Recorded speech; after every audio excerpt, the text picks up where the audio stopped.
La hora estilar ha llegado. Por eso te traemos la entrevista del día en tu distrito informativo. 8:39 de la mañana, cuando recibimos a nuestro invitado, el licenciado Manolo Pichardo, miembro de la dirección política de la Fuerza del Pueblo, además de secretario de Asuntos Internacionales de ese partido y expresidente de Parlacén. Muy bienvenido, muchísimas gracias por estar con nosotros. Buenos días, gracias a ustedes por la invitación. Me siento aquí en el matriarcado. Empezó el Un matriarcado de mujeres inteligentes. Gracias por la invitación. Gracias a usted por estar aquí. En relación al tema haitiano, usted decía en una entrevista que cualquier intervención multilateral de varios países debe hacerse en consenso con la sociedad haitiana. ¿A qué se refiere? Porque ya hay parlamentarios en Haití, los pocos que quedan, que están en contra de esa intervención. Entonces, que se pongan de acuerdo, un poco difícil. Es difícil que se pongan de acuerdo, pero debe haber por lo menos el mayor consenso en la sociedad haitiana. Me refiero a la comunidad política. La gente dice clase política, no me parece correcto, porque las clases se determinan por el lugar en que ocupa la gente, en las relaciones de producción. Pero bueno, la sociedad política y la sociedad civil, lo que pueda hacer de la sociedad política y la sociedad civil, yo creo que debe ser tomado en cuenta por la comunidad internacional. Entiéndase por la comunidad internacional la Organización de Estados Americanos y esto, porque eso es un concepto bastante amplio, que ya está interesado incluso en intervenir, para decirlo de alguna manera, o en llegar, para no hablar de intervención, a Haití, para auxiliar al pueblo haitiano en medio de esa tragedia que vive. Ahora, siempre he dicho que el tema militar no resuelve el problema haitiano. Haití ha tenido 2 intervenciones militares. La MINUSTAH duró 13 años allí y ciertamente resolvió el problema de violencia, el problema de coyuntura, pero no se resolvieron los problemas estructurales en Haití. En Haití hay problemas serios estructurales. En Haití no hay, diríamos, un aparato productivo que genere riquezas. Y no hay una infraestructura que pueda impulsar un desarrollo productivo de la nación. Entonces, ¿cuál sería la mejor solución? No, la solución que yo creo, hay muchas personas que hablan de un mini plan Marshall, haciendo referencia al plan Marshall aquel de 1900, después de la Segunda Guerra Mundial, que implementó los Estados Unidos en Europa. Pero si es un mini plan Marshall, tiene que ser con características distintas que el plan Marshall. Aquí los Estados Unidos no pueden venir, o cualquier país que acuda en auxilio de Haití, no puede venir a ganar dinero, porque el plan Marshall aquí fue un negocio. El plan Marshall era, bueno, yo te presto dinero, pero tú tienes que devolverme con intereses. Yo te presto la maquinaria, pero tú tienes que pagármela con intereses. Fue así aquello. O sea, la gente cree que fue una ayuda desinteresada. No, eso fue un negocio en lo que los Estados Unidos ganaron mucho dinero y evidentemente fue un negocio que le resultó a los dos. O sea, Europa prosperó y Estados Unidos ganó bastante con ese plan. Pero en el caso de Haití le debe a Francia. Pero en Haití ese negocio no va a funcionar. O sea, a Haití hay que ayudarlo. Entonces el mini plan Marshall tiene que tomar en cuenta que es un país devastado, porque resulta que en Europa había una población instruida, entrenada, habían técnicos que podían trabajar en la reconstrucción. En Haití no hay nada. En Haití hay que llevarlo todo, hay que llevar los técnicos, hay que llevar los ingenieros, hay que llevar los economistas, hay que llevar a todo el mundo. Pero tienen buenos profesionales en el exterior. ¿No pudiese ser una mezcla, una combinación de traer esa población haitiana preparada, que están en diferentes países, a que vayan a la reconstrucción de ese están en el exterior y no se han preocupado por la situación en que vive su país? Bueno, ¿Y por qué hay que esperar que alguien venga? ¿Por qué no van y se concentran en Haití, empiezan a programar la recuperación de esa nación, pero están fuera? Entonces, bueno, ahí, ante la indiferencia de ellos y ante la indiferencia incluso de la comunidad internacional, porque hay una indiferencia que tiene una explicación. La explicación es que la comunidad internacional es Occidente, pero Occidente está ahora mismo en un problema de carácter existencial. Existencial.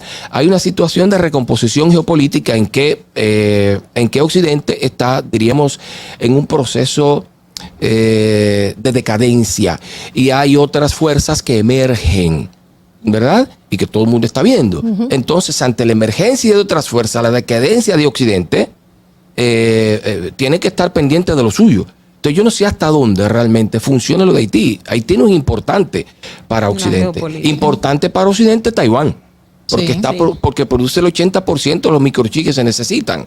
¿verdad? Sí, sí. Entonces Taiwán es importante porque es necesario mantenerla alejada de China, que es el país que lidera diríamos, la recomposición geopolítica global y el nuevo orden mundial, y que quedó demostrado con el 20º Congreso del Partido Comunista Chino, en donde el presidente Xi Jinping salió con un inmenso poder, y además de un inmenso poder, con diríamos, con un plan basado en la franja y la ruta, que pretende hacer toda una alianza con países africanos, con países de América Latina y hasta con países incluso de Europa, que está viviendo una crisis terrible, tremenda, de desindustrialización, producto de las sanciones que han impuesto a Rusia y que se le han devuelto.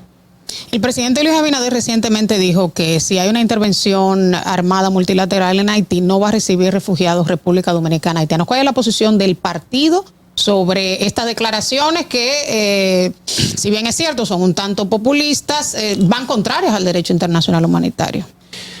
Bueno, mira, el problema es que la relación entre Haití y República Dominicana es muy particular.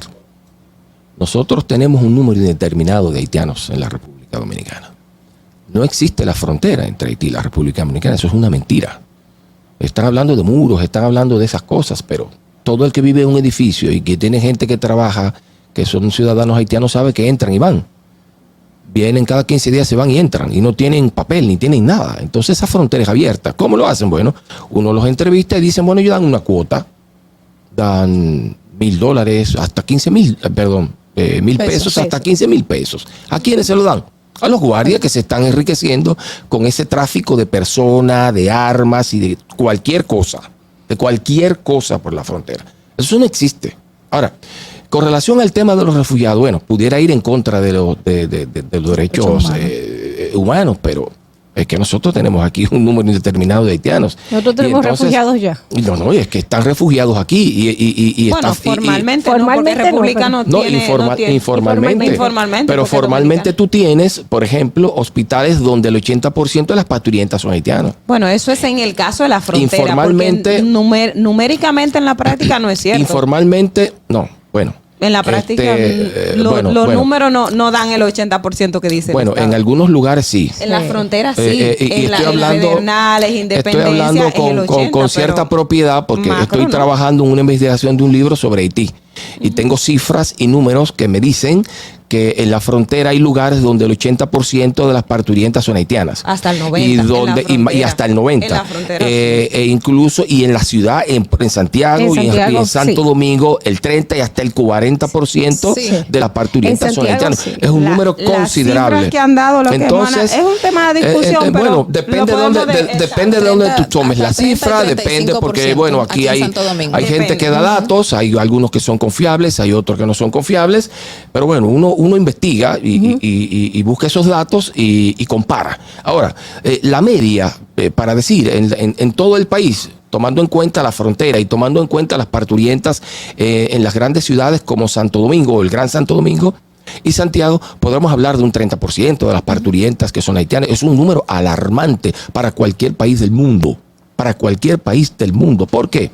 Porque si bien es cierto que los ciudadanos haitianos, los amigos haitianos, hacen un aporte a la economía, como hacen todo migrante en cualquier país, con el esfuerzo, ¿no?, de la venta de su fuerza de trabajo, también es cierto que erosionan de alguna manera el presupuesto nacional, erosionan en el ámbito, en lo relativo a la educación y en lo relativo también a salud pública. Y yo tengo un dato muy concreto.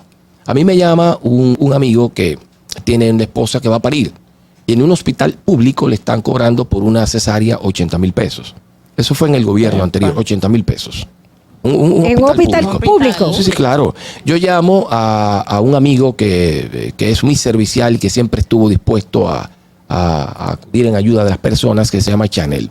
Le digo, Chanel, tengo esta situación, ¿qué es lo que pasa? Y me dice la persona que hay parturientas haitianas que van a la Altagracia y paren de gratis. Entonces, ¿cómo es que un dominicano tiene que pagar 80,000 pesos? Él lo admitió. Chanel, que llame aquí, me desmienta. Lo admitió, que es cierto. Entonces me explicó todo el mecanismo del sistema de seguridad, del sistema de seguridad de salud y toda la cosa, pero es una realidad. Entonces, es una carga, pero es una tragedia para el pueblo haitiano. El pueblo haitiano vive una tragedia que hay que ir hacia dónde van. El único país que es el escape para ellos es República Dominicana. Se van a Estados Unidos y los cazan como los peores tiempos de la esclavitud. Ustedes pudieron verlo en fílmicas y en fotografía en los medios de comunicación. Jinetes cazándolos con látigos para amarrarlos, así mismo, literalmente amarrarlos y expulsarlos del país. Pero se van a estas pequeñas Antillas, las Antillas menores, donde esos jefes de Estado de esas naciones, ministros y esas cosas, los defienden sobre la República Dominicana, nos llaman explotadores, pero ellos van y no duran 5 minutos allá. Los devuelven para Haití. Y aquí vienen, entran, salen, los tenemos con nosotros, comparten con nosotros, van a nuestros hospitales, van a nuestras escuelas, están en la industria de la construcción, están en todo lo que tiene que ver con la producción agrícola, en todas partes, están en los hoteles. Sí, pero el caso dominicano, la diferencia es que ellos lo detienen para deportarlo y luego en la frontera le cogen el dinero y lo mandan para atrás. Yo no creo que nada más sea en la frontera, pero dejémoslo ahí. O sea, hay un gran negocio, mucha gente se hace millonario con la tragedia de un país que sufre mucho, ¿verdad? Y que, insisto, la comunidad internacional que está en su problema existencial de Occidente tiene de alguna manera que sacar un espacio para atender a Haití, porque el tema haitiano se puede extender para toda la región. Claro, yo siempre he dicho, cuando el vecino se le está quemando la casa, el humo, por lo menos el humo te llega a ti. O sea que tú tienes que tratar de que tu vecino se le apague ese fuego. Tenemos pocos minutos ya, pero me gustaría saber qué soluciones usted le ve que puedan ser efectivas en realidad, aparte de que vayan, intervengan, porque esto hay que organizarlo. Las bandas tienen más poder que el Estado no existe. Haití pasó de un Estado fallido a un Estado en disolución. El Estado no existe, el Ejecutivo no existe. Yo recuerdo una imagen reciente de que el primer ministro iba a llevar una ofrenda floral al Padre de la Patria y no pudo. Y quien la llevó fue el jefe de la banda. Y los guardias que estaban cuidando a Ariel Henry, se fueron y respaldaron y apoyaron a Barbecue, que era que le iba a llevar las flores al Padre de la Patria. Eso es ese Estado, ahí no existe Estado. No existe. Entonces, lo que finalmente redondeo, me dieron muy poco tiempo. Redondeo para decir... Tenemos una segunda parte, por favor. Para decir que lo que yo pienso es, como han dicho algunos que han opinado sobre el tema, creo en el mini plan Marshall. Creo, con las características que tiene Haití, obviamente que ahí tiene que haber una reconstrucción, reparación del Estado haitiano. Si no hay reparación del Estado haitiano, si no hay una reconstrucción del aparato productivo, o sea, no se atienden los problemas estructurales de Haití, Haití vivirá en esa eterna tragedia que nos afectará a nosotros y que pudiera derivar en una crisis en toda nuestra subregión. Bueno, ahí está, señores. La verdad es que la situación de Haití es algo que tenemos todos que ponerle mucha atención antes de irnos. Sí, y sobre todo con el tema y el aspecto que está en Naciones Unidas. Sobre el tema en Naciones Unidas, precisamente para la intervención con Haití. Se pide de que no sea bajo la sombrilla de Naciones Unidas y está el planteamiento del Plan Marshall para lo que ha sido la historia de lo que ha vivido Haití. De un Estado en manera particular a asumirlo, cree que es lo más recomendable. De hacer una intervención. Haití no tiene salida.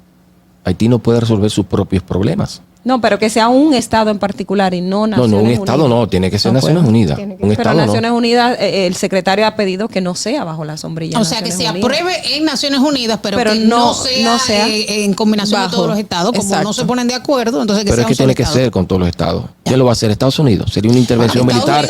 Sería una intervención militar con intereses. Con intereses geopolíticos que respondan a Estados Unidos. Siempre ha sido así. Toda intervención estadounidense responde a su interés. Entonces tiene que ser la comunidad internacional, no un país, porque si es eso, entonces es una intervención militar de los Estados Unidos allí.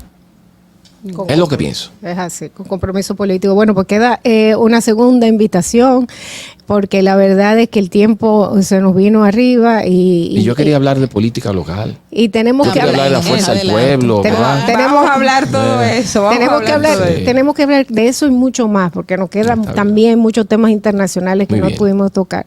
El licenciado Manolo Pichardo, miembro de la Dirección Política de la Fuerza del Pueblo, secretario de Asuntos Internacionales, brillante, además expresidente del Parlacén, estuvo con nosotros, un gran honor de tenerlo. Muchísimas gracias. Distrito Informativo.